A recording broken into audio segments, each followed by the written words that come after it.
अस्सलाम वालेकुम to all of you. आज हम और एक इंटरेस्टिंग टॉपिक लेके आए हैं, that is structure of a pollen grain.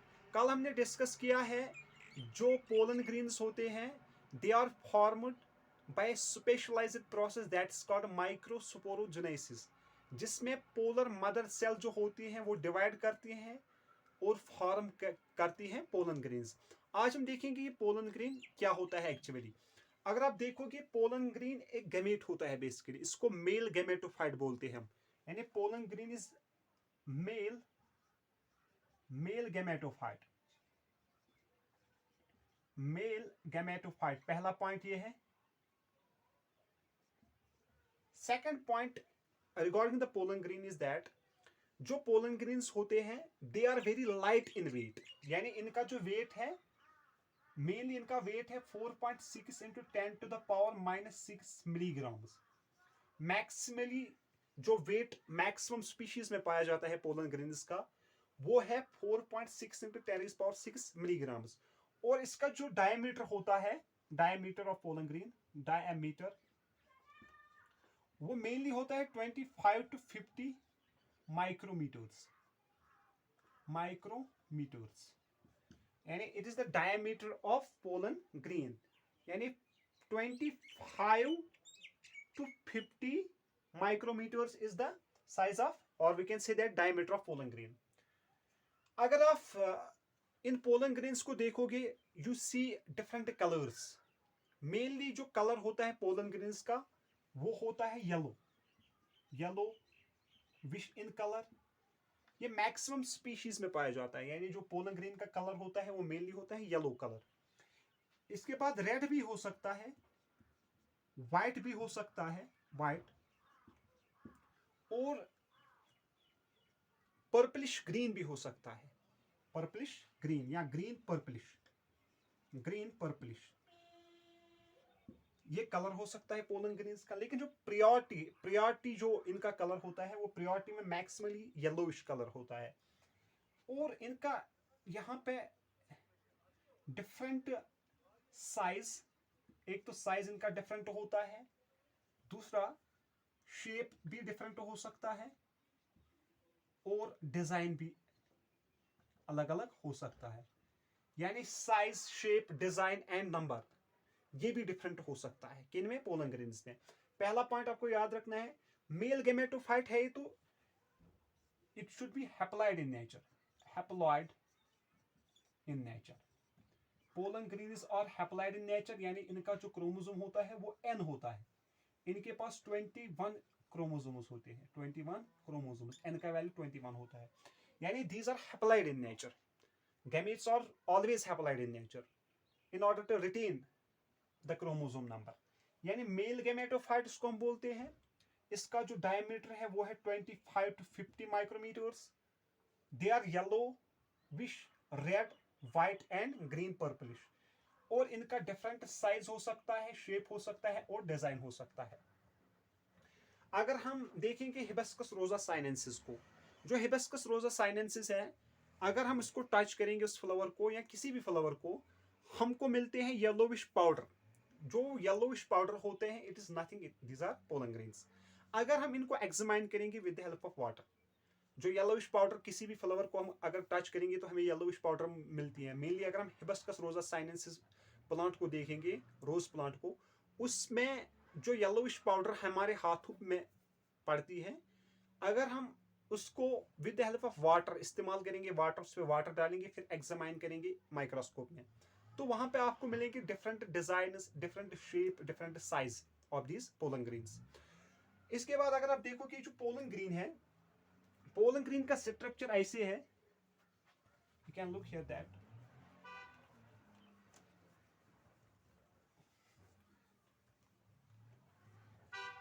Pollen grain का स्ट्रक्चर ऐसे है।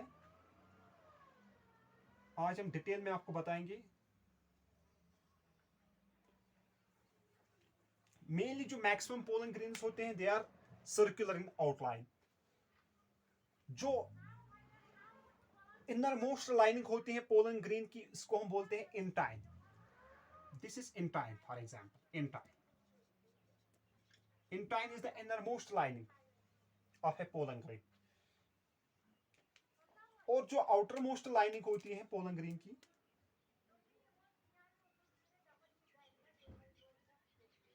Outer most lining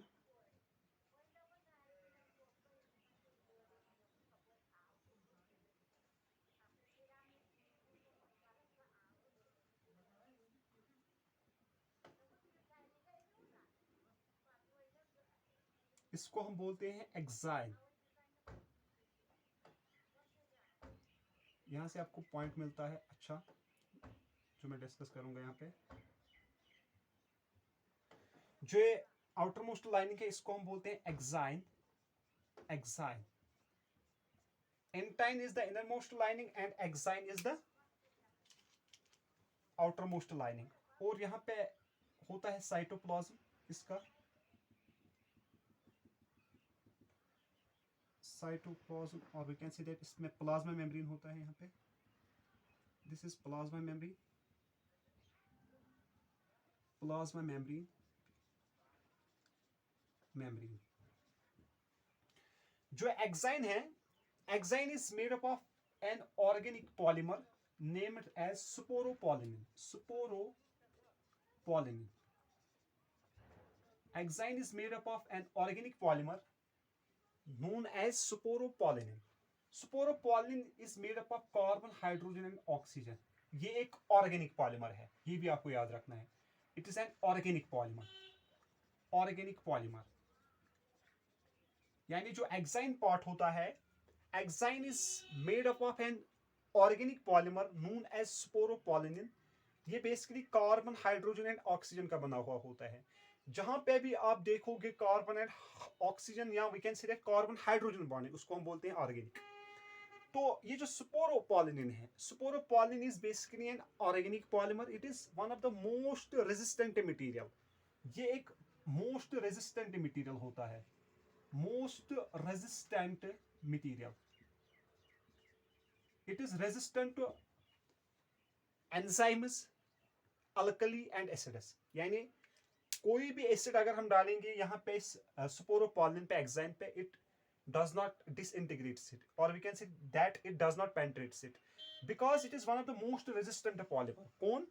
Sporopollenin. It is resistant to strong alkali. अगर कोई भी alkali हम लेंगे, फॉर एग्जाम्पल अगर हम लेंगे यहाँ से सोडियम हाइड्रोक्साइड एक स्ट्रॉन्ग अल्कली है, या फॉर एग्जाम्पल पोटेशियम हाइड्रोक्साइड, या for example RbOH, that's rubidium hydroxide, they cannot degrade the wall of this exine of a pollen grain because it is one of the most resistant polymer. ये organic polymer है, and it cannot, it also resists with strong acids, for example HNO3, that's nitric acid, या for example H2SO4, that's sulfuric acid, या HClO4, that's called perchloric acid.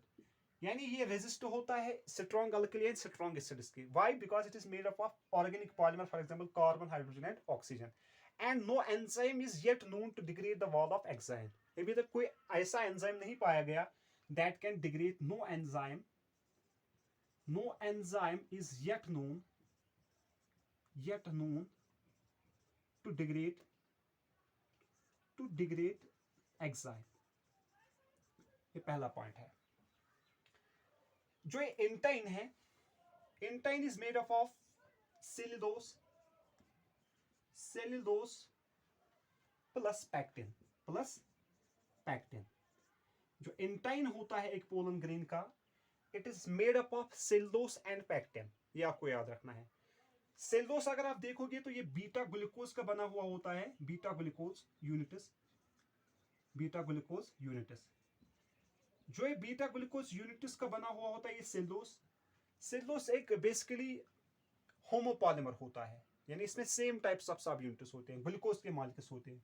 यानी cellulose क्या होता है? Homopolymer. Exine is made up of sporopollenin and एंटाइन is made up of cellulose and pectin. जो sporopollenin है, इसकी ये property that it resist high temperature, drastic conditions, humidity. इसकी जो एक क्वालिटी है, इसकी वजह से जो ये यहाँ पे पोलन ग्रीन होता है इनको हम प्रिजर्व कर सकते हैं, और we can say that they act as a fossils, इनको हम फॉसिल्स के तौर पर प्रिजर्व कर सकते हैं because of this such a most resistant polymer that is sporopollenin. और यहाँ पे जो रीजन है यहाँ पे इसको हम बोलते हैं जर्म पोर। जर्म पोर, ये जो जर्म पोर होता है it is the region on the pollen grain where, it is the region on the pollen grain where sporopollenin is absent. ये भी आपको याद रखना है, सुपोरोपॉलिन इज एब्सेंट। इस जगह पे जो यहाँ पे जर्म पोर है, जर्म पोर पे सुपोरोपॉलिन एब्सेंट होता है। और इसके बाद अगर हम डिस्कस करेंगे, इसके बाद यहाँ पे एक सेल होती है, यहां से ये मैं मैच्योर पोलन ग्रीन की बात कर रहा हूं, ये याद रखना मैच्योर पोलन ग्रीन। यहां पे एक सेल होती है, इसको हम बोलते हैं generative cell. Generative cell at maturity 2 cells are present in pollen green, one is called a generative cell, and जो ये वाला रीजन है इसको हम बोलते हैं वेजिटेटिव सेल। वेजिटेटिव सेल, जो वेजिटेटिव सेल और जनरेटिव सेल है, वेजिटेटिव सेल एक बड़ी सेल होती है पोलन ग्रीन में that preserves a large food material. इसके पास लार्ज फूड मटेरियल होता है, लार्ज फूड मटेरियल। जो ये वेजिटेटिव सेल है इसके पास लार्ज फूड मटेरियल होता है, इसको हम बोलते हैं नॉन रिप्रोडक्टिव सेल भी, non reproductive cell of pollen grain. Non reproductive cell यानी जो वेजिटेटिव सेल होता है इसके पास बहुत सारा मटेरियल होता है, रिजर्व फॉर मटेरियल, इसको हम बोलते हैं नॉन रिप्रोडक्टिव सेल। और जो जनरेटिव सेल होता है, जनरेटिव सेल का साइज स्मॉल होता है as compare to vegetative cell, और in other words we can say that generative cell इतनी छोटी होती है, it floats in the cytoplasm of vegetative cell. यानी generative cell floats in the cytoplasm of vegetative cell। Generative cell float होती है in the cytoplasm of vegetative cell. अगर आप maximum cases में देखोगे, जो ये वेजिटेटिव सेल है, वेजिटेटिव सेल फॉर्म करती है पोलन ट्यूब, यानी वेजिटेटिव सेल फॉर्म करती है पोलन ट्यूब, ये याद रखना, it forms pollen tube। Vegetative cell is responsible for pollen tube formation, pollen tube formation।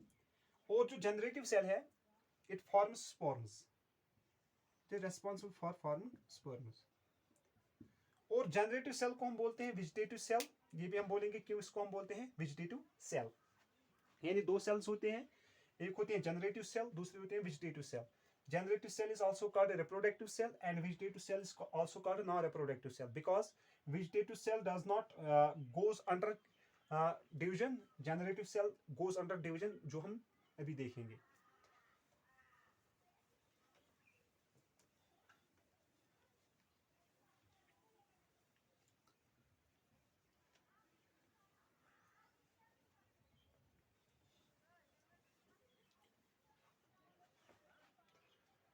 जो ये सुपोरोपॉलिन है, सुपोरोपॉलिन का एक और इंपॉर्टेंट पॉइंट है, ये क्रॉस लिंक्ड पॉलीमर होता है, ये भी आपको याद रखना है। Sporopollenin is cross linked polymer, cellulose is a homopolymer. यहाँ पे मैं लिखूंगा सुपोरोपॉलिन इज, सुपोरोपॉलिन ये एक क्रॉस लिंक्ड पॉलीमर होता है। Sporopollenin is cross linked polymer जिसमें कार्बन, हाइड्रोजन एंड ऑक्सीजन की बॉन्डिंग होती है। किसमें? सुपोरोपॉलिन में, इसमें कार्बन, हाइड्रोजन एंड ऑक्सीजन की यहाँ पे बॉन्डिंग होती है। इसके अलावा ये जो यहाँ पे वेजिटेटिव और जनरेटिव सेल है, यहाँ पे और एक सेल होती है जिसको हम बोलते हैं ट्यूब सेल, और यहाँ पे और एक वैक्यूल, यहाँ पे वैक्यूल भी होता है, एक वैक्यूल होता है यहाँ पे, वैक्यूल जिसको हम बोलते हैं वैक्यूल। यहाँ पे होती है और एक cell that's called tube cell. That's called tube cell, यानी वैक्यूल एंड ट्यूब सेल। इसके बाद अगर हम देखेंगे ये जो जर्म पोर है, यहाँ पे germ pore is the region on the exine where sporopollenin is absent. लेकिन अगर आप देखोगे जो यहाँ पे पोलन ग्रेन होता है, इसके पास जो एंजाइम्स होते हैं, प्रोटीन्स होते हैं, वो सब इसके पास होते हैं। यानी इसके पास एमाइलेस होता है, इनवर्टेस होता है, कैटालेस होता है, रिडक्टेस होता है, परमेस होता है और पैक्टिनेस होता है। यानी 6 types of enzymes are present in pollen grain. उसमें पहला एंजाइम कौन होता है? पहला होता है इसमें एमाइलेस, फिर होता है इसमें इनवर्टेस, फिर होता है इसमें catalase, reductase, pectinase and ligase enzyme. ये सब एंजाइम्स प्रेजेंट होते हैं किसमें? पोलन ग्रेन में। जो 60% ऑफ जो एंजियोस्पर्म प्लांट्स हैं, और we can say that 60% of plants जो होते हैं mainly angiosperms, they shed their pollen grains at 2-celled stage, 2-celled stage। यानी जो 60% ऑफ एंजियोस्पर्मिक प्लांट्स है वो अपने पोलन ग्रेन्स को शेल्ड करते हैं at 2-celled stage। For example peas is best example. लेकिन जो 40% एंजियोस्पर्मिक प्लांट्स है, they shed their pollen grains at 3-celled stage, at 3-celled stage। Best example इसमें आएगी वीट प्लांट वो प्लांट है जो अपनी पोलन ग्रेन्स को शेड करता है एट 3-celled stage। ये आपको याद रखना है। जो 60% ऑफ प्लांट्स है एंजियोस्पर्मिक प्लांट्स, वो अपनी पोलन ग्रेन्स को यहाँ पे शेड करते हैं एट 2-celled stage। जो 40% प्लांट्स है वो अपने पोलन ग्रेन्स को शेड करते हैं एट 3-celled stage। क्यों? क्योंकि उनमें जो जनरेटिव सेल होती है, it further goes meiosis and form 2 male gametes before cell division. यानी ये क्या करते हैं? 2 more gametes are formed, 2 more gametes। जो जनरेटिव सेल है ये डिवाइड करती हैं to form 2 more gametes before pollen grains are shed, before pollen grains और शेल्ड। ये भी एक इंपॉर्टेंट पॉइंट है, ये भी आपको याद रखना है। यहाँ पे जो साइटोप्लाज्म होता है जनरेटिव सेल का, वो मैंने बताया है, वो स्मॉल होता है। तो रिमेनिंग स्पीशीज को पोलन ग्रेन्स करते हैं शेल्ड एट 3-celled stage।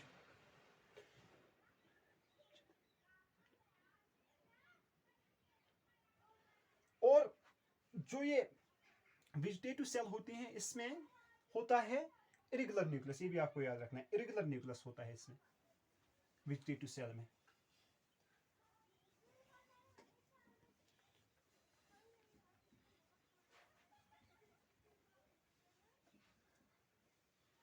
इसके बाद आती है बात यहाँ पे, जो पोलन ग्रेन्स होते हैं they are causative agent of allergy. Pollen grains जो होते हैं they are responsible for allergy. For example जो पार्थेनियम है, पार्थेनियम या इसको हम बोलते हैं कैरेट ग्रॉस। क्या बोलते हैं? Carrot grass. Parthenium and carrot grass, these are responsible for CAD diseases, and we can say that cardiac respiratory diseases, yani these are responsible for respiratory diseases, जिसको हम बोलते हैं पोलन एलर्जी। खाली यही plant नहीं है पार्थेनियम यहाँ पे एग्जाम्पल दी है एनसीईआरटी ने, इसीलिए मैंने मेंशन किया है। बहुत सारी प्लांट्स हैं, फॉर एग्जांपल रॉक वुड है, यहाँ पे सैग ब्रश है, यानी रोग वुड है, ये भी यहाँ पे रेस्पॉन्सिबल है फॉर पोलन एलर्जी। या वी कैन से दैट सिगेज ब्रश, ये भी एक प्लांट है that is responsible for pollen allergy. तो कौन कौन से पोलन एलर्जी में कौन कौन सा डिसऑर्डर होगा? एक तो या तो ये ब्रोंकोसाइट्स करेंगे, इन्फ्लेमेशन ऑफ द ब्रोंक्यूल्स, या तो एस्थमा होगा, या तो ब्रोंकोसाइटिस होगा, ब्रोंकोसाइटिस, या एस्मा होगा, या क्रोनिक रेस्पिरेटरी डिजीजेस होंगी, chronic respiratory diseases, respiratory diseases. ये जो यहाँ पे पार्थिनियम है, पार्थिनियम और carrot grass, it come in India, ये बेसिकली इंडिया में आया है due to imported wheat, imported wheat के साथ ये था। कौन? इम्पोर्टेड वीट, ये भी एक इंपॉर्टेंट पॉइंट है, इम्पोर्टेड वीट, इम्पोर्टेड वीट। और ये जो पोलन ग्रीन है, पोलन ग्रीन का साइज काफी लार्ज होता है। फॉर एग्जांपल ज़ूस्टारा, जिसको हम बोलते हैं सी ग्रॉसिस, इनमें 2500 मिली माइक्रोन इनका डायमीटर होता है। यानी लार्जेस्ट पोलन ग्रीन्स, हम largest pollen grains, pollen grains कहां पाए जाते हैं? सी ग्रॉस में, सी ग्रॉस, सी ग्रॉस, या इसको हम बोलते हैं Zostera, Zostera is also called sea grass. इसमें जो पोलन ग्रीन्स का डायमीटर होता है, ये मेनली होता है 2500 मिली माइक्रोन, ये बहुत ज्यादा होता है। अगर हम स्मॉलेस्ट पोलन ग्रीन्स को देखेंगे, वो मायोसिस्टस में पाए जाते हैं, smallest pollen grains, smallest pollen grains, grains Myosotis, Myosotis. In many countries we can say that, जो वेस्टर्न कंट्रीज है उनमें जो ये पोलन ग्रीन्स है, they act as a food supplementary, इसको फूड सप्लीमेंट्री भी के तौर पे भी इस्तेमाल किया जाता है, या इसको पोलन टैबलेट्स में भी हम पोलन टैबलेट्स के तौर पे भी इस्तेमाल किया जाता है। इससे ये जाना जाता है जो पोलन्स है, they are rich, they are proteinaceous rich diet, and these are used for athletics to enhance their performance in many physical activities. Athletics से इस्तेमाल करते हैं पोलन ग्रीन्स, क्योंकि इनके पास हाई एनर्जी होती है, क्योंकि इसमें प्रोटीन्स होते हैं, तो उसकी वजह से एथलेटिक्स ये इस्तेमाल करते हैं as a pollen tablet, as a pollen tablet in many countries in order to enhance, or we can say that in order to increase the performance in sports activities। कौन? Pollen grains. और pollen grains को अगर हम देखेंगे, कुछ families जो है इनकी एक वैलेबिलिटी होती है, यानी पोलन ग्रीन्स की वैलेबिलिटी का मतलब क्या है? After the release of pollen grains from anther, ये किस टाइम तक यहाँ पे एक्टिव होंगे, such that they are capable to fertilize, यानी फर्टिलाइजेशन के लिए कैपेबल कब तक होंगे? After the release from the anther, जब एंथर से पोलन ग्रेन्स निकलेंगे, किस टाइम तक ये, कब तक ये इनके पास एबिलिटी होगी such that they are able to fertilize, यानी फर्टिलाइजेशन की एबिलिटी कब तक होगी? फॉर एग्जांपल अगर हम देखेंगे rice and wheat, rice and wheat, इसमें जो पोलन अवेलेबिलिटी होती है ये होती है ओनली 30 मिनट्स, 30 मिनट्स। लेकिन एनसीईआरटी ने लिखा है जो रोजेसी है, लेग्यूमिनेसी है and Solanaceae family, Rosaceae, Leguminosae and Solanaceae family, their pollen grains have the availability up to 1 month, 30 days तक इनकी पोलन अवेलेबिलिटी है। यानी Rosaceae, Rosaceae, Leguminosae and Solanaceae, इनकी जो पोलन अवेलेबिलिटी है, पोलन वायबिलिटी है, it is up to month, it's up to month. यानी कुछ फैमिलीज में पोलन अवेलेबिलिटी है, for example rice and wheat में हमने देखा है इनमें पोलन अवेलेबिलिटी है ओनली 30 मिनट्स। लेकिन जो फैमिली है रोजेसी, लेग्यूमिनेसी एंड सोलनेसी, इनमें जो पोलन अवेलेबिलिटी है वो है up to 1 month, up to 1 month. And pollen grains are due to the high resistant material that's called sporopollen, pollen grains are used in cryopreservation. For example, we can store the pollen grains for many years in liquid nitrogen. Yani pollen grains can be preserved in liquid nitrogen at -196 degree Celsius, -196 degree Celsius पे जो pollen Green's हैं इनको preserve किया जाएगा। जब भी हम किसी चीज को प्रिजर्व करते हैं at very very low temperature, इसको हम बोलते हैं क्रायो प्रिजर्वेशन। क्या बोलते हैं? Cryopreservation, cryo preservation.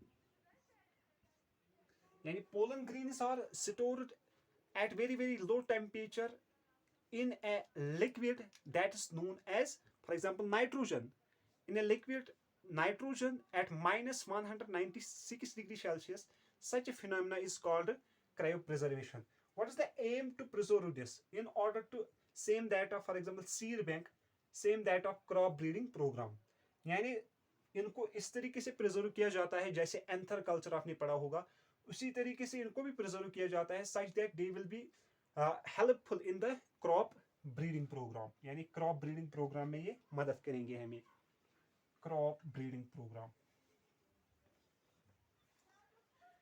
Crop breeding programme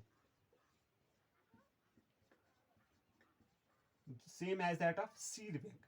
seed bank, seed bank उसी तरीके से हम इनको इस्तेमाल करेंगे as pollen bank, as pollen bank, pollen bank, pollen bank. This was a little bit regarding the structure of pollen grain. इसमें मैंने बताया है, पहले मैंने बताया है, समेशन हम करेंगे. पहले मैंने बताया है जो pollen grains होते हैं, they are male gametophyte and they are haploid in nature. इनके पास होता है एक्साइन, एंटाइन एंड साइटोप्लाज्म का प्लाज्मा मेम्ब्रेन होता है. और हमने बताया है आपको there are two types of cells present in the pollen grain. One is generative cell and second is vegetative cell. फिर हमने ये भी बोला generative cell is very very small as compare to vegetative cell. Generative cell floats in the cytoplasm of the vegetative cell. और जो यहाँ पे generative सेल है इसमें न्यूक्लियस होता है और एबंडेंट साइटोप्लाज्म होता है, ये भी आपको याद रखना है. आई रिमेंबर हियर दैट, मैं भूल गया था कि जो जनरेटिव सेल है इसमें न्यूक्लियस होता है और एबंडेंट साइटोप्लाज्म होता है. तो फिर ये न्यूक्लियर डिवीजन करता है, फिर साइटोकाइनेसिस होता है, कैरियोकाइनेसिस होता है. That's one of the different topic from this. फिर मैंने बोला है पोलन ग्रीन्स की वायबिलिटी, यानी राइस एंड व्हीट में 30 मिनट्स है. अगर हम रोजेसी, लेग्यूमिनेसी एंड सोलनेसी को देखेंगे उसमें पोलन वायबिलिटी है 1 मंथ. इसके बाद अगर हम देखेंगे इसका जो कलर होता है ये येलोइश कलर हो सकता है, रेड हो सकता है, व्हाइट हो सकता है या पर्पलिश ग्रीन हो सकता है. लेकिन जो मैक्सिमम पाया गया है उसका जो कलर है that's mainly yellow in nature, जो मैंने बोला है हिबिस्कस रोजा साइनेंसिस यानी चाइना रोज.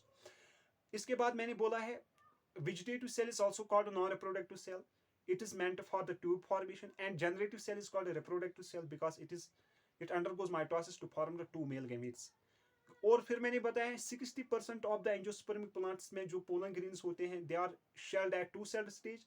और जो रिमेनिंग स्पीशीज हैं उनमें जो पोलन ग्रीन्स है they are shed at 3 celled stage. After going 3 celled stage the generative cell divides to form 2 male gametes. ये एक इंपॉर्टेंट पॉइंट था.